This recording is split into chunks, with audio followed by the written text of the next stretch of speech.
चलिए फ्रेंड्स सुनते हैं आज का अपना वीडियो। आज की इस वीडियो में बताने वाला हूं अर्धवार्षिक परीक्षा 2022 और 23 के लिए जो कि आपका गणित का पेपर होने वाला है। तो इसमें से यही पेपर आने वाला है, इसलिए अंत तक वीडियो को जरूर देख लेना। आपको मैं जो भी पेपर दिखा रहा हूं वो सभी बिल्कुल ही रियल यानी कि 100% रियल होने वाले हैं। हाफिली जो आपका एग्ज़ाम होने वाला है 2022 में यूपी बोर्ड का जो एग्ज़ाम होगा उसमें यही पेपर एज इट इज़ आने वाला है, इसलिए एक बार अंत तक वीडियो को जरूर देख लेना। आपको सिंपली यहाँ पर नाम लिखना है और यहाँ पर आपको अनुक्रमांक लिखना है। क्या लिखना है? अनुक्रमांक लिखना है। जो भी आपका रोल नंबर हो वो आपको लिखना है। जैसा कि आप सभी जानते हैं कि अर्धवार्षिक परीक्षा देना कितना ही महत्वपूर्ण है, क्योंकि अर्धवार्षिक के आधार पर ही आपको प्रैक्टिकल के अक्सर नंबर दिए जा रहे हैं, इसलिए अर्धवार्षिक परीक्षा देना बहुत ही ज़रूरी हो गया है आज के ज़माने में। तो आप यहाँ पर देखते हैं कि हाफ ईयरली का पेपर कंप्लीट सॉल्यूशन बताने वाला हूँ।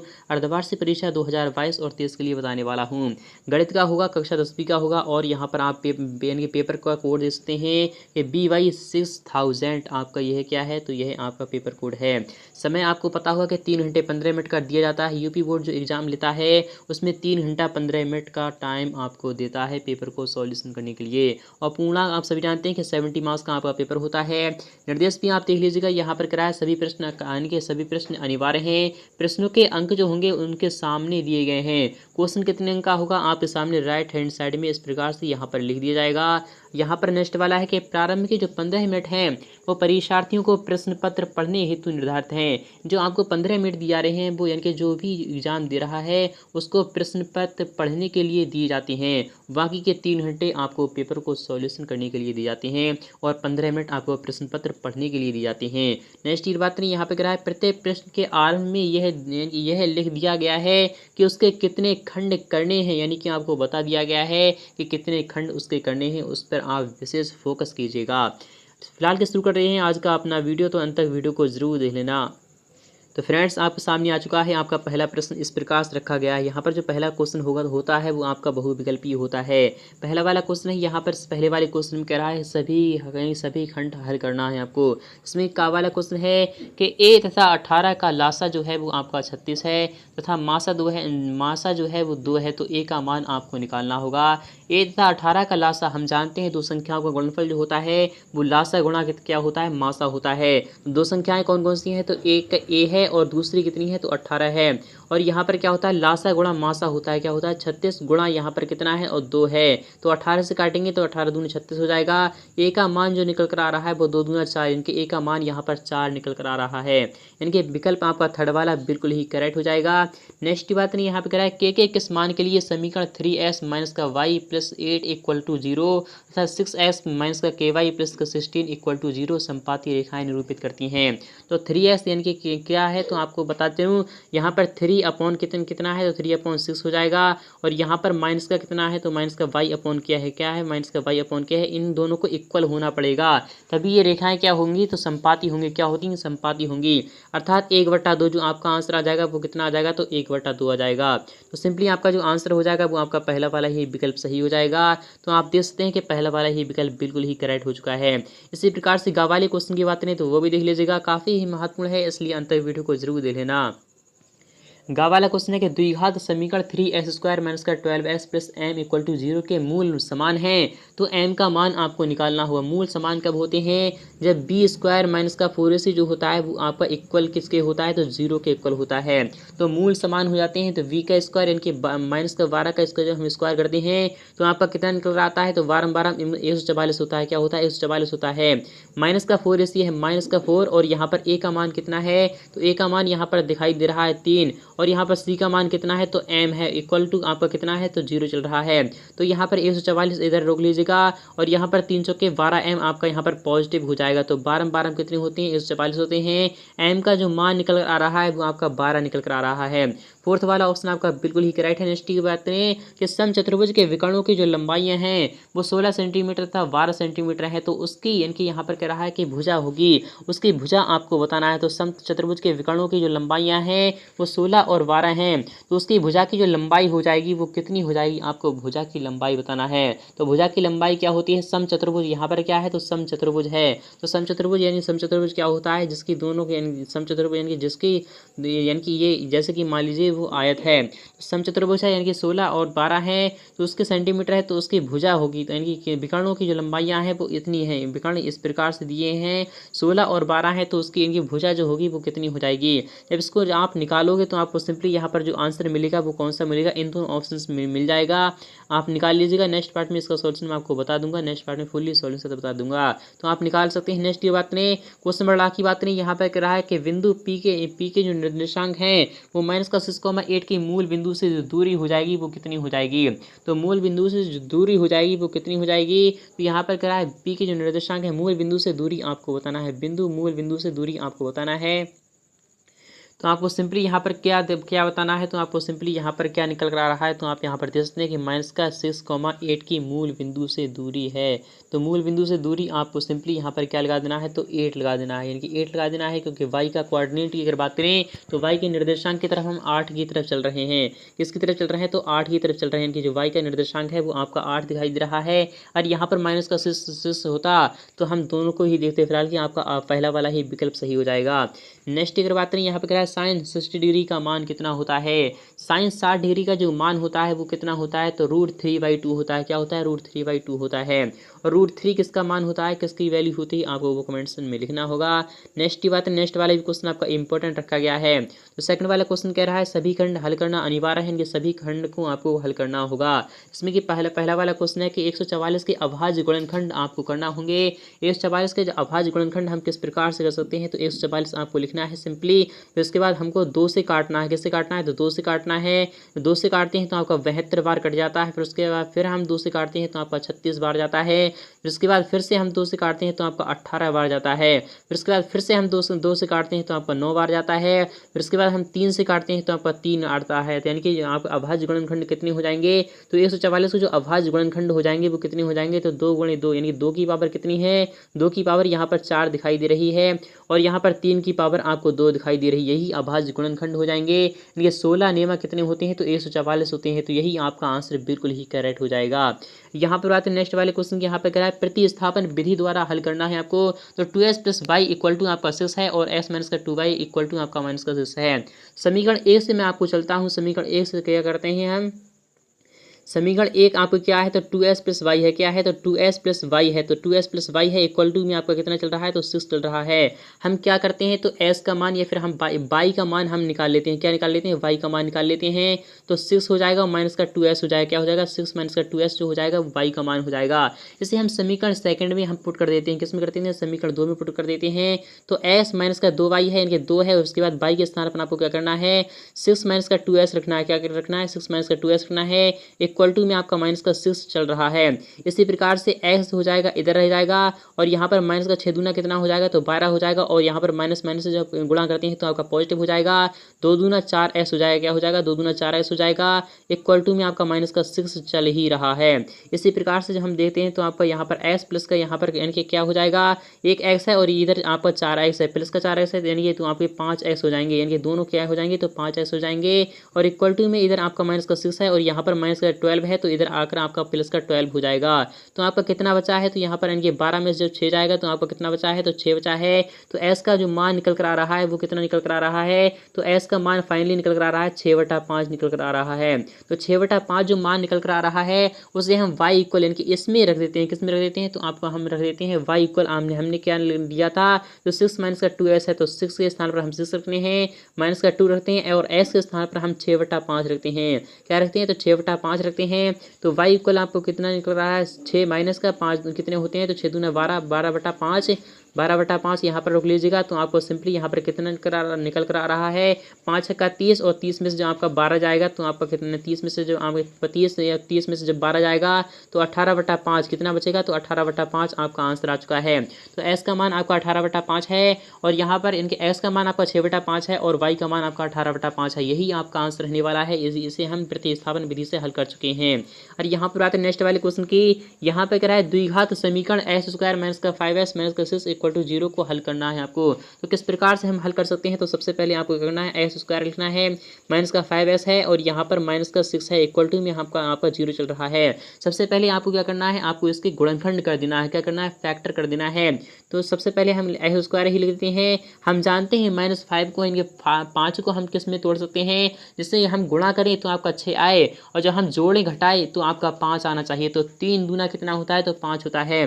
तो माइनस का 3s और यहाँ पर माइनस का 2s इक्वल आपका कितना, माइनस का 6 इक्वल टू 0 चल रहा है। देखिए माइनस का 3 और माइनस का 2 इक्वल कितने होते हैं, आप सभी जानते हैं कि माइनस का 3 और माइनस का 2 माइनस का 5 होता है। तो हम जब इसे जोड़ते हैं तो आपका माइनस का 5 आता है, जब हम गुणा करते हैं तो आपका माइनस का 6 आता है। इसी प्रकार से देख लीजिएगा। तो एस स्क्वायर सबसे पहले आपको इसे लिखना है, एस आपको यहाँ पर कॉमन लेना है, तो एस माइनस का 3 बचेगा और यहाँ पर आपका माइनस का 2 कॉमन लेना है। आपको क्या करना है, माइनस का 2 यहाँ पर आपको क्या करना है, माइनस का 2 यहाँ पर कॉमन ले लेना है। माइनस का 2 कॉमन लेने के बाद आपको क्या करना है, एस आपको एस प्लस 3 आपको करना है। ये एस प्लस 3 करना है तो आपको एक तो जो एक मिल जाएगा आपका एस माइनस 3 और एक मिल जाएगा आपका एस माइनस 2 मिल जाएगा। एस माइनस का 3 मिल रहा है और यहाँ पर दूसरा मिल रहा है एस माइनस का 2 और यही आपका क्या है, तो आपका आंसर हो जाएगा। इक्वल टू में जब हम 0 रखते हैं तो एस का मान एक तो आता है 3 और एक आता है 2, यही आपका आंसर है। नेक्स्ट की बात है, नेक्स्ट वाले भी क्वेश्चन आपका देख लीजिएगा। यहाँ पे कह रहा है बिंदु 2,10 तथा माइनस का 4,6 को मिलाने वाली रेखा के मध्य बिंदु के निर्देशांक आपको निकालना होंगे। तो मध्य बिंदु के जो निर्देशांक होते हैं वो क्या होते हैं, तो मध्य बिंदु के जो निर्देशांक होते हैं वो क्या होते हैं, तो S1 यानी कि S1 प्लस S2 अपॉन क्या होता है, मैं आपको बता रहा हूँ क्या करना है। आपको सिंपली आपको क्या करना है, S1 यानी कि S1 प्लस S2 अपॉन 2 क्या होता है, S1 प्लस S2 अपॉन 2 होता है और Y1 प्लस Y2 अपॉन 2 होता है। इनके S1 और प्लस S2 अपॉन 2 होता है, इनके 2 और यहाँ पर माइनस का 4, इनके माइनस का 2, यहाँ पर माइनस का 2 हो जाएगा और दूसरा जो आ जाएगा वो 6 यानी कि आपको कितना हो चुका है, तो 8 हो चुका है। तो यही आपके मूल निर्देशांक हो जाएंगे। इसी प्रकार से आपको नेक्स्ट वाले पार्ट में दिखा दूंगा फुल्ली सॉल्यूशन। नेक्स्ट की बात नहीं, यहाँ पर क्या कह रहा है ये भी आपको देख लेना है। थर्ड वाला क्वेश्चन है कि सभी खंड करना है, हल करना अनिवार्य है। नेक्स्ट वाले यहाँ पर कह रहा है मान ज्ञात कीजिए, तो 2 साइन स्क्वायर 30 डिग्री आपको क्या करना है, साइन 30 डिग्री की आपकी वैल्यू पता होगी कि 1/, कितनी होती है, तो 1/2 होती है। कितनी होती है, तो 1/2 का स्क्वायर करते हैं तो आपका 1/4 हो जाता है। फिर उसके बाद आपको क्या करना है, 1/2 इसका जो मान निकल कर आ रहा है तो आपका 1/2 निकल कर आ रहा है। और यहाँ पर बात करें कि tan 60 डिग्री की जो वैल्यू होती है, तो tan 60 डिग्री माइनस का 3 call square 60 degree, tan 60 degree की जो वैल्यू होती है वो √3 होती है और यहाँ पर माइनस का 3 कॉल स्क्वायर 60 डिग्री है, तो 3 है। यहाँ पर कॉल 60 डिग्री की जो वैल्यू होती है वो कितनी होती है, 1/2 होती है, स्क्वायर है, इसलिए यहाँ पर कितना हो जाएगा, तो 1/4 हो जाएगा। क्या हो जाएगा, 1/4 हो जाएगा, अर्थात 3/4 हो जाएगा। तो 3/4 है, यहाँ पर 4 हम कॉमन लेते हैं तो 4√3 यहाँ पर आ जाएगा और यहाँ पर माइनस का कितना बचा है, तो 3 बचा है। इसी प्रकार से यही आपका आंसर रहने वाला है। और यहाँ पर बात है नेक्स्ट वाले को, यहाँ पर इनटू में क्या दिया जा रहा है, और इनटू में आपको ये भी दिया जा रहा है कि सेक स्क्वायर 30 डिग्री है, तो सेक स्क्वायर 30 डिग्री की जो वैल्यू हो जाएगी वो कितनी हो जाएगी, तो 2 यानी कि 2 दूना 4 कितनी हो जाएगी, तो 2 दूना 4 यानी कि 2 होती है, इसलिए यहाँ पर 4 हो जाएगा। तो 4 से 4 आपका क्या हो जाएगा, कैंसिल हो जाएगा। तो 4√3 माइनस का 3 यही आपका आंसर रहने वाला है। नेक्स्ट की बात करें, यहाँ पे क्या है, दो समरूप त्रिभुजों की संगत ऊंचाइयां क्रमशः 6 सेंटीमीटर और 9 सेंटीमीटर हैं। इनके क्षेत्रफलों का जो अनुपात होगा वो क्या हो जाएगा, तो क्षेत्रफलों का अनुपात जो होगा तो वो यही रहने वाला है। नेक्स्ट की बात करें, विलोपन विधि द्वारा आपको हल करना होगा। क्या करना है, आपको विलोपन विधि द्वारा हल करना है। तो विलोपन विधि किस प्रकार से होती है, तो विलोपन विधि में आपको बता रहा हूँ। 2s माइनस का y है, तो आप सबसे पहले यहाँ पर आपको क्या करना है, तो 2s लिखना है और यहाँ पर माइनस का y लिखना है। इक्वल टू में आपका 6 चल रहा है और यहाँ पर 4s आपको लिखना है, माइनस का y लिखना है। इक्वल टू में आपका 8 चल रहा है। कितना चल रहा है, तो 8 चल रहा है। इन दोनों को ऐड कर दीजिएगा। दोनों को ऐड करने के बाद आपको यानी ये कट जाएंगे, यहाँ पर माइनस का 2s बचेगा और इक्वल टू में आपका कितना चल रहा है, तो आपका माइनस का 2 बचेगा, कट जाएगा। तो s का मान यहाँ पर कितना निकल कर आ रहा है, तो s का मान आपको फाइनली निकल कर आ रहा है 1। तो 1 हम रख देते हैं, समीकरण 1 में रख देते हैं, तो हम रख देते हैं माइनस का y है, इक्वल टू में आपका 6 चल रहा है। तो y इक्वल कितना हो जाएगा आपका, तो y माइनस का y है और यहाँ पर 6 में से जब 2 जाएगा तो आपका यहाँ पर 4 बचेगा, अर्थात y का मान आपका माइनस का 4 प्राप्त हो रहा है।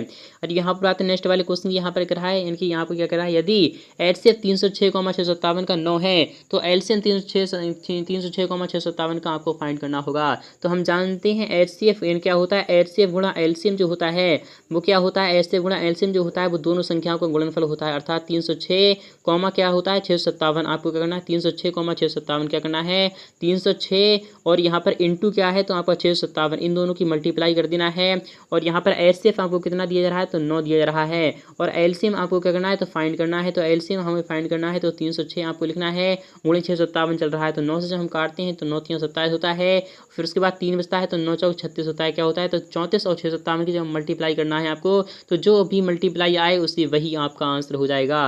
नेक्स्ट बात नहीं, फोर्थ वाला भी क्वेश्चन आपका इंपॉर्टेंट है। यहाँ पर क्या है द्विघात समीकरण आपको क्या करना है 4x² प्लस का 4√3x प्लस 3 इक्वल टू 0 को सूत्र द्वारा हल करना है। क्या करना है सूत्र द्वारा हल करना है आपको। तो सूत्र क्या होता है s इक्वल टू होता है माइनस का v होता है, माइनस का v होता है प्लस माइनस, और यहाँ पर क्या होता है रूट में क्या होता है v² होता है माइनस का 4ac होता है, और अपॉन क्या होता है तो 2a होता है। ये क्या होता है श्रीधाराचार्य सूत्र होता है, श्रीधाराचार्य विधि द्वारा होता है। तो आपको यह क्या करना है इसी में आपको मान पुट कर देना है, जो भी वैल्यू आएगी तो वही आपका आंसर हो जाएगा। तो आई होप ये आप खुद भी कर सकते हो। मैंने आपको फॉर्मूला बता दिया है माइनस का v प्लस माइनस रूट में v² माइनस का 4ac अपॉन 2a, इस चीज़ को आपको पुट कर देना है। b की वैल्यू यहाँ पर है कितनी है तो 4√3 है, और यहाँ पर b यहाँ पर इनके a का जो मान है वो आपका 4 है, और यहाँ पर जो यानी c का मान है वो आपका 3 है।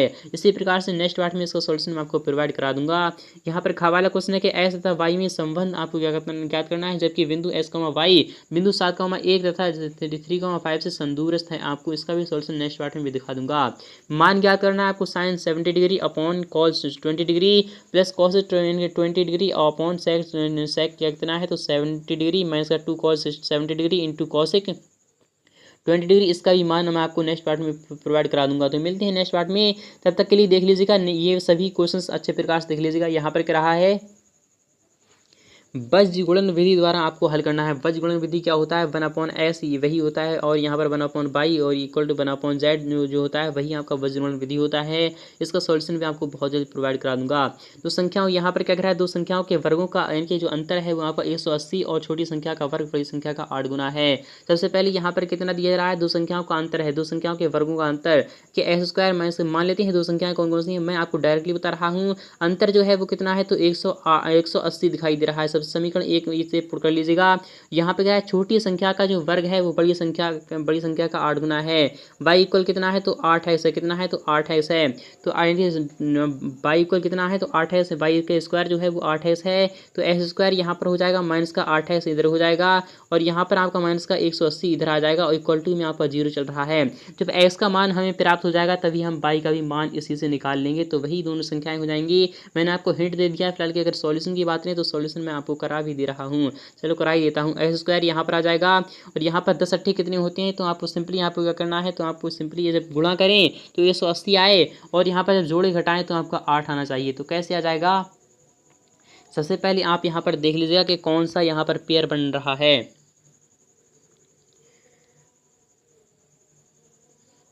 तो कितना बन रहा है तो मैं आपको बता चलूँ 18, इनके 18 दहाई कितनी होती हैं तो 180 होती हैं। 18 अर्थात क्या हो जाएगा आपका 18x हो जाएगा, और यहाँ पर प्लस का कितना हो जाएगा तो 10x हो जाएगा, और यहाँ पर माइनस का 180 चल रहा है, इक्वल टू में आपका 0 चल ही रहा है। तो आपको सिंपली यहाँ पर s यहाँ पर कॉमन ले लेना है, तो s यहाँ पर माइनस का 18 हो जाएगा, और यहाँ पर प्लस का 10 आपको कॉमन लेना है तो s माइनस का 18 हो जाएगा। तो आपको सिंपली यहाँ पर एक तो मान आ चुका है आपका s माइनस 18, और यहाँ पर आ चुका है एक तो आ चुका है s माइनस 18, और एक आ चुका है आपका s प्लस 10 आ चुका है, इक्वल टू में आपका 0 चल रहा है।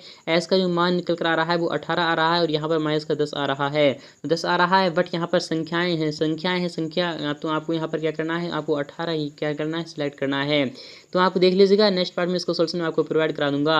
यहाँ पर गा वाले क्वेश्चन की बात नहीं, यहाँ पर निम्नलिखित आकृति में से ए बी जो है वो आपकी पैरेलल है पी क्यू के, ए सी जो है वो पैरेलल है पी आर के, तो सिद्ध करना है आपको बी सी पैरेलल है क्यू आर के। इसका भी सॉल्यूशन मैं आपको प्रोवाइड कराऊंगा कॉपी पेन पर।